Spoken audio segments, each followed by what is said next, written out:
you do that? How did you do that?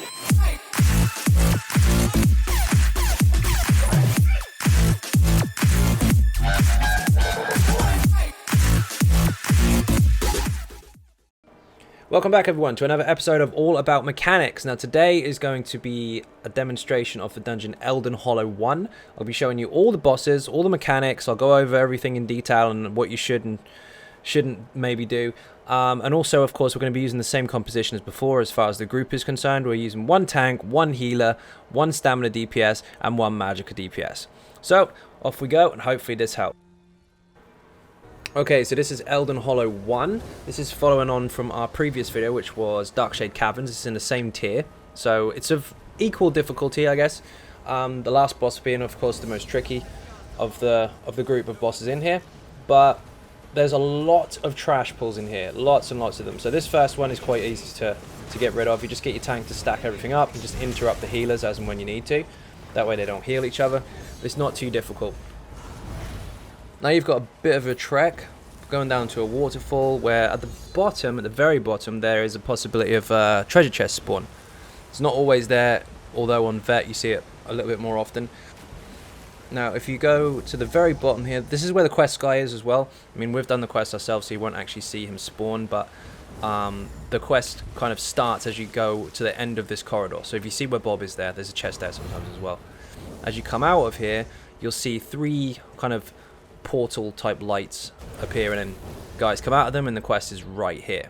So make sure you pick that up, of course, if you haven't done it before. Now we're greeted by some of the enemies I really hate. They're not too difficult to manage so long as your tank is on point with the taunts and CCs, but two things you have to remember. One, interrupt the range or healer types. Two, watch out for the night blades because they'll put cripple on you and you will get stunned.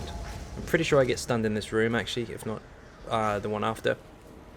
You've also got loads of stranglers as well. There's not too many of them, but they do kind of sit sneakily around the edges of the room, and if they do aggro you, they'll start pulling you in. It's really, really annoying, so kind of get rid of those really quick if you can.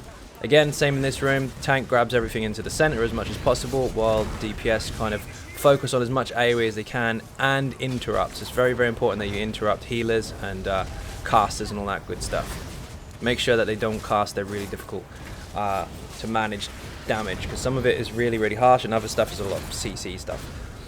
There's the archer there, make sure you interrupt those. You'll see that when I went in for a heavy attack, when I first got into this room, I bounced off that guy's shield. The sword and board guys can block, just like the undead sword and boards in Banished Cells. So make sure that you are not firing off a heavy attack, a melee one specifically, while they've got their shield up. Because if you have, you'll bounce off it, you'll go off balance, and then you can die a lot easier. So be careful.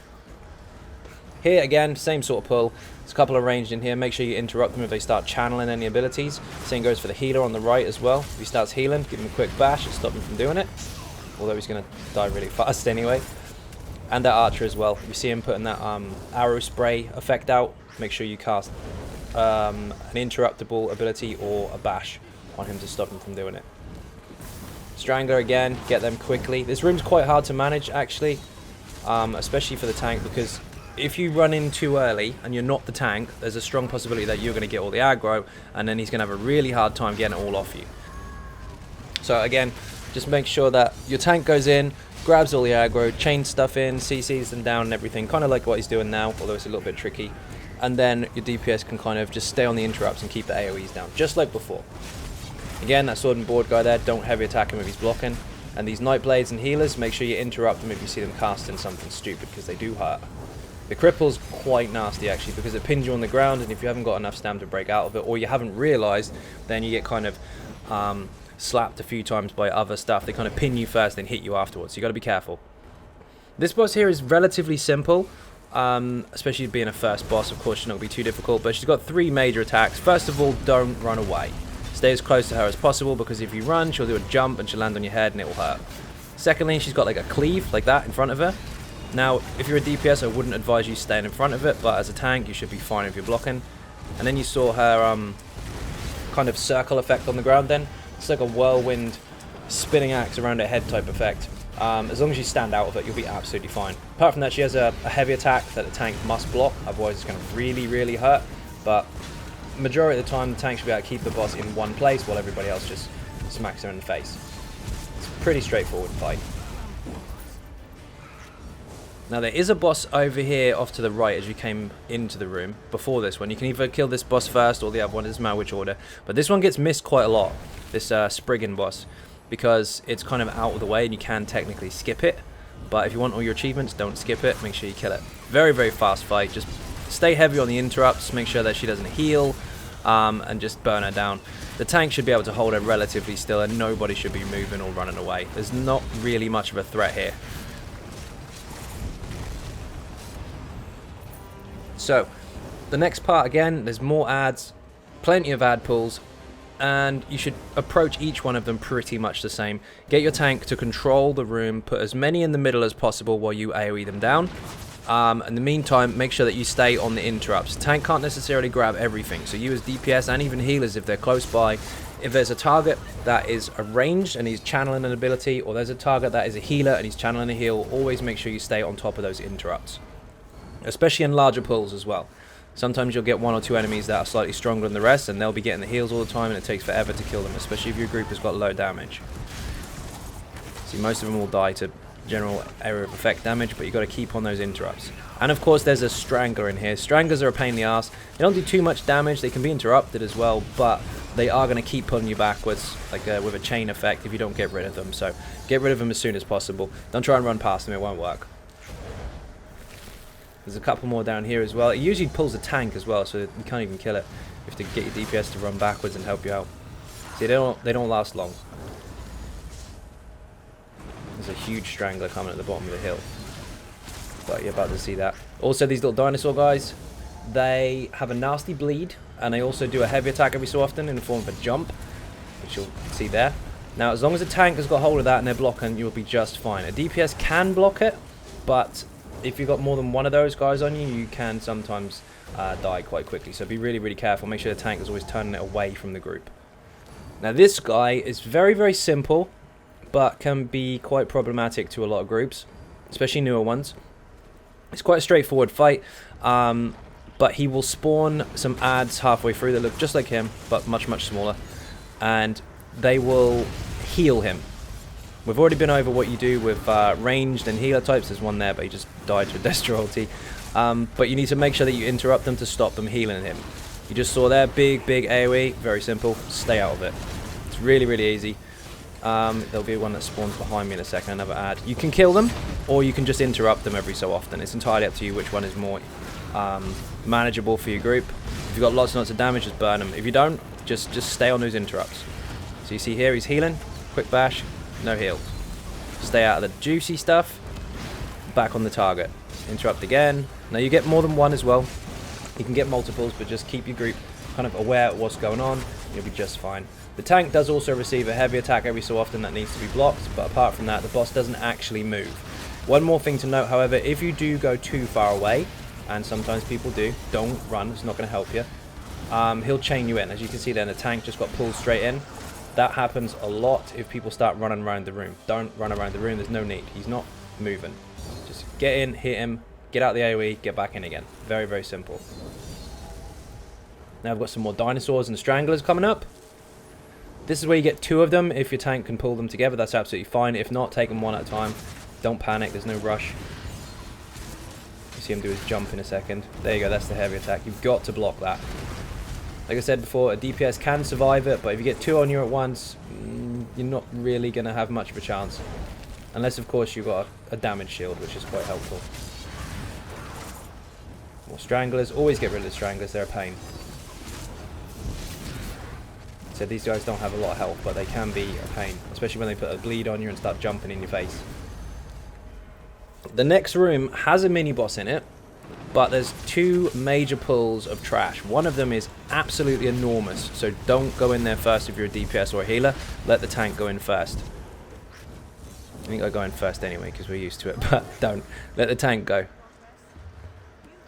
You'll see to the right, there's a massive room full of them.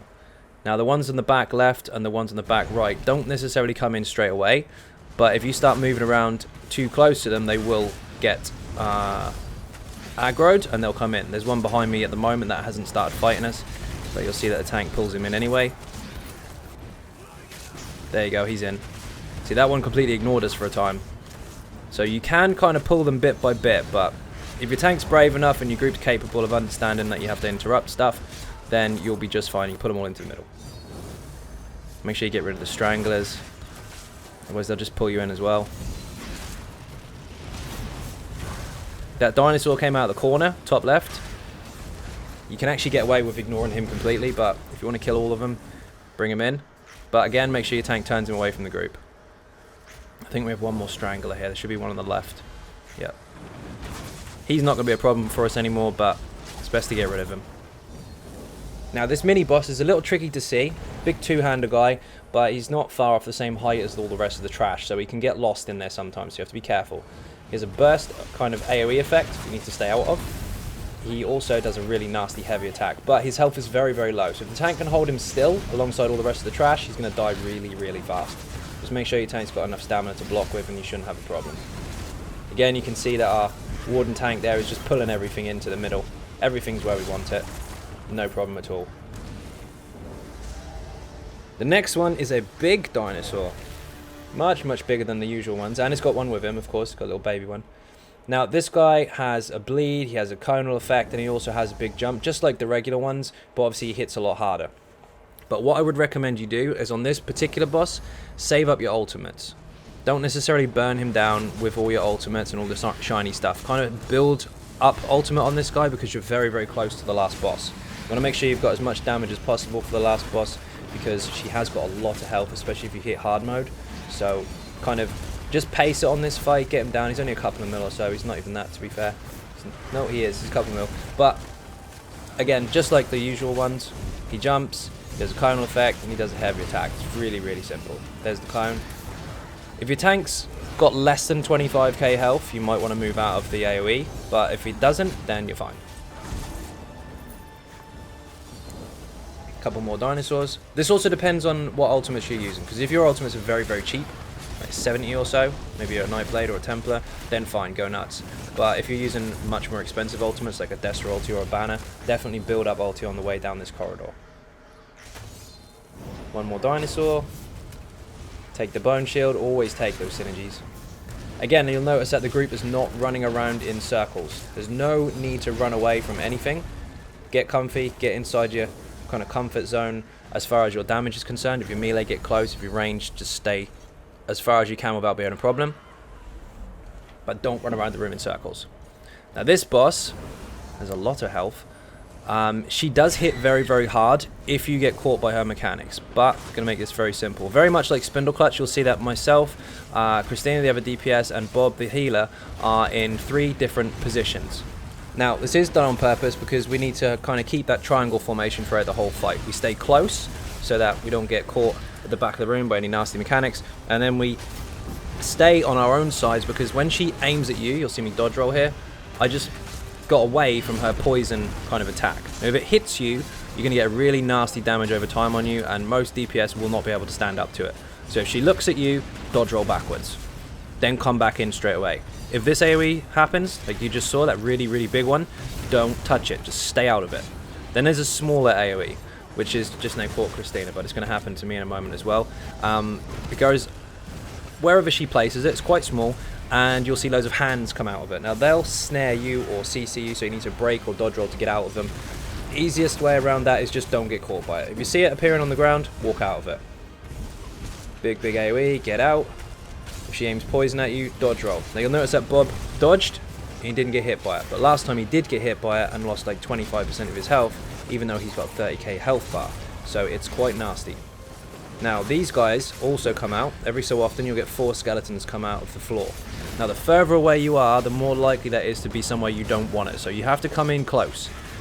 Once they appear, just keep your AoEs down. The tank should be able to taunt them if necessary, and just hold them still while you kill them. Again, you've got to pay attention to the rest of the stuff. Big AoE, get out, get back in again. Poison attack, dodge roll, like I'm doing there. Get back in again. You'll notice I always come back in when I've gone out. Don't run around the room, it's never going to help anybody. Get out, get back in. See the skeletons spawned in, Matt pulled them in for us. Matt's the tank. Mr. Looney. And just continue. Get out, get back in. Get out, get back in. That's all you have to do. Dodge roll when the poison comes in, kill the ads. Happy days.